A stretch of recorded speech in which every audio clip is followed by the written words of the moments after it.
ಮುಂದಿನ ಜನ್ಮದಲ್ಲಿ ನಾನು ಮುಸ್ಲಿಂ ಆಗಿ ಹುಟ್ಟಬೇಕು ಅಂತ ಇದ್ದೇನೆ. ಹಾಕಿ ಜೈಕಾರ ನಮ್ದೇ ಸರ್ಕಾರ, ನಾವು ಹೆಸರಿಗಷ್ಟೇ ನಿಮ್ದೇನೆ ಅಧಿಕಾರ. ಅಲ್ಪಸಂಖ್ಯಾತರನ್ನೇ ಓಲೈಕೆ ಮಾಡಿದ್ದಾರೆ. ಇಡೀ ಬಜೆಟ್ ನಲ್ಲಿ ನೋಡಿದ್ರೆ ರಿಸರ್ವೇಶನ್ ಕೊಟ್ಟಿದ್ದಾರೆ ಅವರಿಗೆ. ಜಿನ್ನಾ ಆತ್ಮಕ್ಕೆ ಬಹಳ ಖುಷಿಯಾಗಿದೆ. ಮೊಹಮ್ಮದ್ ಅಲಿ ಜಿನ್ನಾ ಇದ್ನಲ್ಲ, ಪಾಕಿಸ್ತಾನ ಮಾಡಿದವನು, ಇಂಥವರೆಲ್ಲ ಇರ್ತಾರೆ ಅಂತ ಗೊತ್ತಾಗಿದ್ರೆ ಅವ್ನು ಪಾಕಿಸ್ತಾನ ಬೇಡ ಅಂತಿದ್ದ, ಇಲ್ಲೇ ಬಿಡ್ತಿದ್ದ. ಅಲ್ಲಲ್ಲಲ್ಲಲ್ಲ ಟ್ಯಾಂಕ್ ಚಿನ್ನ, ಈ ಪ್ರೀತಿ ಪ್ರೋತ್ಸಾಹ ಬೆಂಬಲ ಹಿಂಗೆ ಇರ್ಲಿ ಚಿನ್ನ. ಜಿನ್ನಾ ಮಾತು ಕೇಳಿ ಯಾರ್ಯಾರು ಪಾಕಿಸ್ತಾನಕ್ಕೆ ಹೋದ್ರಲ್ಲ ಅವೆಲ್ಲ ಲಬ ಹೊಡ್ಕೊತಾ ಇದಾವೆ. ಅಯ್ಯಯ್ಯೋ, ಜಿನ್ನಾನ ಅಪ್ಪನ ತರದವ್ರು ಇಲ್ಲೇ ಇದ್ರು, ನಾವು ಸುಮ್ಮನೆ ಹೋಗಿ ಆ ಜಿನ್ನಾ ಮಾತು ಕೇಳ್ಕೊಂಡು ಪಾಕಿಸ್ತಾನಕ್ಕೆ ಹೊಡೋಗ್ಬಿಟ್ವಿ. ಇಲ್ಲೇ ಇದ್ದಿದ್ರೆ ನಮ್ಗೆ ಬಹಳ ಚೆನ್ನಾಗಿರ್ತಿತ್ತು. ಯಾಕೆ ಅಂತಂದ್ರೆ ಜಿನ್ನಾನ ಮೀರಿಸುವಂತವ್ರು ಕಾಂಗ್ರೆಸ್ನಲ್ಲಿ ಮುಂದೆ ಬರ್ತಾರೆ ಅಂತ ನಾವು ಅನ್ಕೊಂಡಿರ್ಲಿಲ್ಲ ಅಂತ.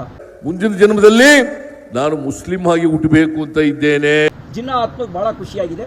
ಯಾಕೆಂದ್ರೆ ನೋಡಿ, ಎಷ್ಟೋ ಊರಿನಲ್ಲಿ ಹೆಣ ಉಳಕ್ಕೆ ಸ್ಮಶಾನ ಇಲ್ರಿ, ಯಾರ್ದೋ ಹೊಲದಾಗಿ ತಗೊಂಡೋಗಿ ಹೆಣ ಸುಟ್ಟು ಬರ್ತಾರೆ, ಹೊಳೆ ಬದಿಯಲ್ಲಿ ದಫನ್ ಮಾಡ್ತಾರೆ.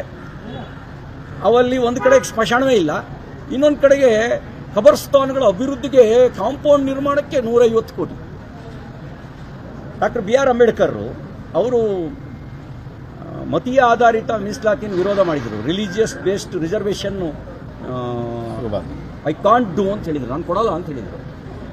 ರಿಲಿಜಿಯಸ್ ಬೇಸ್ಡ್ ರಿಸರ್ವೇಷನ್ ಇವರಿಗೆ ಗುತ್ತಿಗೆ ಕಾಂಟ್ರಾಕ್ಟ್ನಲ್ಲೂ 2 ಕೋಟಿ ರೂಪಾಯಿ ರಿಲಿಜಿಯಸ್ ಬೇಸ್ಡ್. ಜಿನ್ನಾ ಆತ್ಮಕ್ಕೆ ಎಷ್ಟು ಸಂತೋಷ ಆಗಿರುತ್ತೆ. ಮೊಹಮ್ಮದ್ ಅಲಿ ಜಿನ್ನಾ ಆತ್ಮಕ್ಕೆ ಯಾವ ಮಟ್ಟಕ್ಕೆ ಶಾಕ್ ಆಯ್ತದು ಅಂತ ಅಂದ್ರೆ ನನಗೆ ನಂಬೋಕೆ ಆಗ್ತಾ ಇಲ್ಲ, ಶೇಕ್ ಆಗ್ಬಿಟ್ಟೆ ನಾನು. ಇದು ಇವ್ರ ನೀತಿ. ಅವ್ರು ಕಾಂಗ್ರೆಸ್ನವ್ರು ಹೇಳ್ತಾರ, ಎಲ್ಲರನ್ನೂ ಕೂಡ ಓಲೈಕೆ ಮಾಡಿದೀವಿ ನಾವು, ಎಲ್ಲ ವರ್ಗದವ್ರನ್ನು ಸಮಾನವಾಗಿ ಕಂಡಿದ್ದೀವಿ. ಒಂದ್ ಕಣ್ಣಿಗೆ ಬೆಣ್ಣೆ, ಒಂದ್ ಕಣ್ಣಿಗೆ ಸುಣ್ಣ, ಎಲ್ಲಿದೆ ಸಮಾನತೆ? ಹಾಕಿ ಜೈಕಾರ ನಮ್ದೇ ಸರ್ಕಾರ, ನಾವು ಹೆಸರಿಗಷ್ಟೇ ನಿಮ್ದೇನೆ ಅಧಿಕಾರ.